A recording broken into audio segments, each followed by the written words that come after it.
Matt Russian over here at Rickey Simmons Jr. house. Ricardo, how you doing, man? I'm doing good, Vlad. How you doing, brother?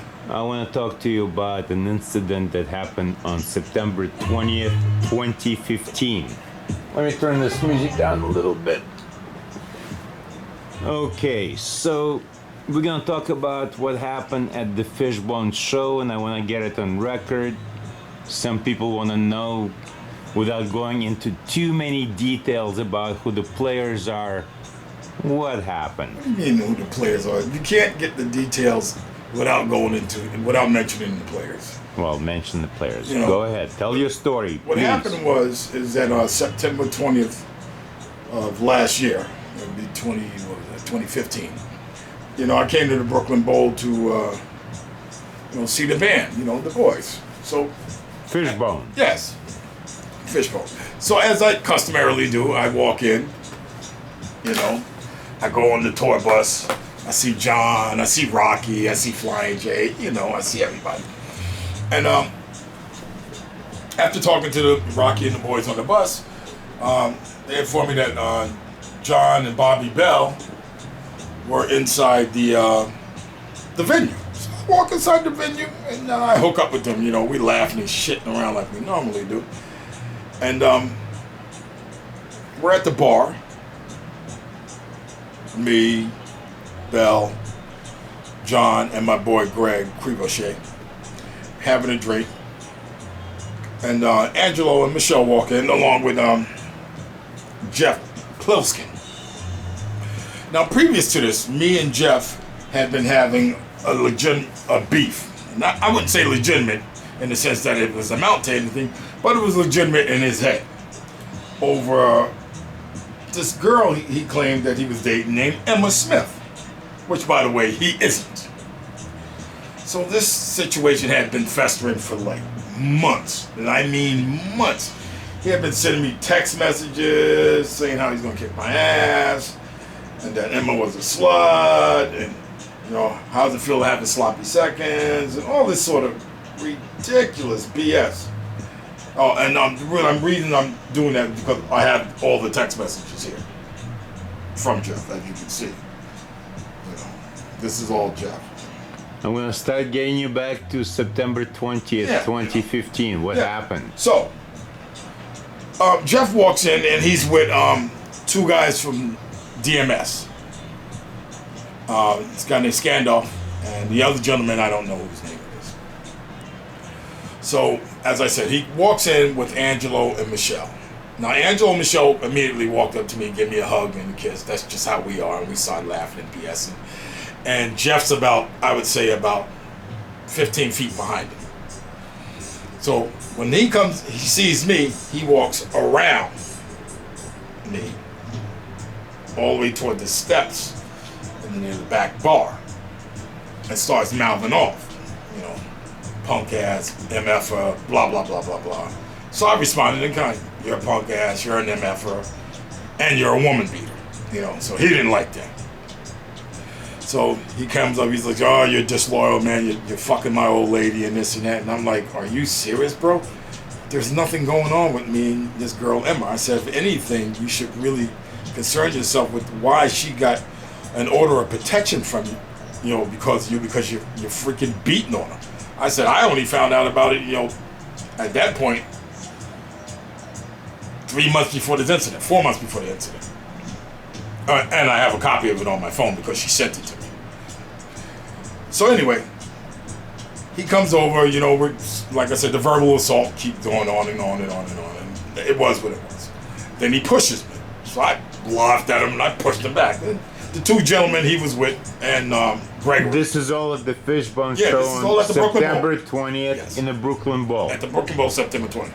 So the two gentlemen he was with, they tried to, they intervened, they got in between us and whatnot. And I got in, Greg got in between me too. And, we still, pushed each other over the top. And then he punches me in the shoulder. And I started laughing at him because I thought it was pretty damn funny. But, I got a 14-year-old son that hits harder than him. So I said, Jeff, why don't you grow the fuck up, man, and stop acting like a goddamn child. So I walk away, I turn to walk away, and this motherfucker spits on me. He spits from like this side of my fucking face. So I'm like, are you fucking kidding me? So at that point, you know, the two gentlemen he was with, you know, they look at him and they're like, you know, you're on your own now. So I walked up to him and I gave him a jab, you know, and he collapsed right on top of his damn canvas. You know, he has the canvas on him and he slumped over just like an accordion. So obviously the bartenders see that, you know, they got to get security, you know. Even though I walked away from him. After I hit him, I just walked away from him. And I looked at the two guys when he was scanned off of them, and I looked at him and I pointed to this fool, and they were like, oh man, you know, like they were totally disgusted with the fucking guy. So as I said, the bartenders called security, Big T, who I know, he lives not too far away from me, here in the Bronx. And another gentleman who I can't remember his name, but he lives here near me too. So they escort me, you know, out the front. They said, Big T says, look, Rick, you know, we gotta let you, gotta leave because of what happened. I said, all right, he goes. And he told me straight up, he goes, once the show starts, I'll let you in the back door. You know what I mean? They walked Jeff out the door near the front, near the stage. Not the stage, but the dance floor. So we're outside now. Both of us are outside. I'm standing near the front entrance, and Jeff is about, I don't know, I would say about 15, 20 feet away from me. Greg is talking to me. Big T's talking to me. Jeff's standing there. The two gentlemen he was with scanned off, and the other gentleman with him was like, all right, Jeff, this shit it's over, let's go. Jeff says, fuck that. He pulls out his phone. He dials the cops. Then he starts, you know, at that point he's like, yeah, I'm calling the cops now because you shouldn't have hit me, yada, yada, yada. So I'm like, whatever. So obviously the cops come. Now the cops get there. He breaks bad. Yeah, motherfucker. Yeah, motherfucker. Now what you gonna do? The fucking cops are here, and I'm gonna let them know how you, Greg, John, and all the fucking you guys will be in the backstage bringing the fucking drugs in, fucking on planes and on your fucking tour bus, and you guys, you be helping them get it while they're here and wherever they're at. I'm like, whoa, whoa, whoa, whoa. I don't know what the fuck you're talking about. So the cop that was there, Dela Cruz, who wound up arresting me, you know, tells Jeff, he goes, yo man, you might want to stop saying that because if you say it again, we're gonna have to search the tour bus. So Jeff's like, fuck that, man. He's a fucking drug dealer, and John and the rest of these motherfuckers they know what he does, and they're involved in it. At that point, Greg was looking at him like, dude, man, are you really gonna fucking say that? And the lieutenant looks at him and goes, in the white shirt, lieutenant's the white shirt cop. He comes in and he's like, look, man, you need to stop. Now, Scandoff, Scandoff, one of the two dudes he was with, said to him the same thing. Yo, man, you need to stop saying that shit, man. He wound up getting in an argument with those two guys, and they wound up saying, we gotta leave. You know what I mean? They left him. They actually left him right there at the venue. So now the cops, at this point, arrest me. They said, for what? They arrest me for assault because he says I punched him in the head with a pair of brass knuckles. Wait a second. And spitting is not considered assault? It is in every state, in every city. I'm telling you what the fucker got. Dude, I got a fucking order of protection against me for that little motherfucker.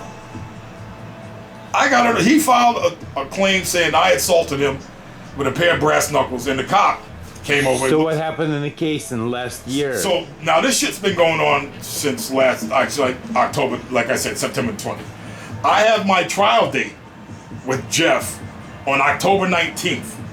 Next month. 2016, next month. 2016, next month at 9 a.m.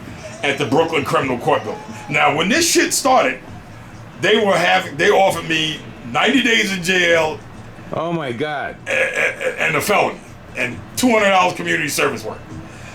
As of last month, matter of fact, when the brothers John and when Fishbone played the Fairfield show in Connecticut, I had just came from court 3 hours prior to me going to that show, and they offered me a disorderly conduct. We've gone from a fucking B felony to a violation. And let's just mention that this Jeff guy is a white guy and you're not a white guy. Yes. And also, who does Jeff even know in Fishbone? Like, who does he hang around with? Well, who are his friends? Well, his initial contact with the band, as far as I know, and I could be wrong here, but his official deal with the band is that he hangs with Angelo, and he's helped Angelo with some of his. Does Angelo know about any of this shit? Yes, Angelo knows all about this. Angelo was there when this whole shit went down. So, as I said, he works with Angelo on Angelo's, private Dr. Mad Vibe stuff, doing some of his videography and such like that. So as I said, that's how, he is interacting, was interacting with the band. Well, obviously Angelo is not taking his side. No, Angelo is totally, gestalt about it. He doesn't want to be involved with this shit at all at this point, because it's obvious that Jeff, A, is pathological in his fucking lies, B, a detriment to the band and everyone around it, and C, has got no sort of moral center. Now, the rule is, and we're all adults here, that whatever you see backstage stays backstage. Now, I don't give a rat's rear end how much shit I may get into. Whatever happens, you take it like a man. Now, I would have had more fucking respect for the bastard, less than spitting on me, that if he just took the ass whooping, or just at least said, you know what, Rick, I'm wrong, or whatever the case may be, we're getting the little fight, the pushing and shoving, we end it right there, I'd have been cool with it.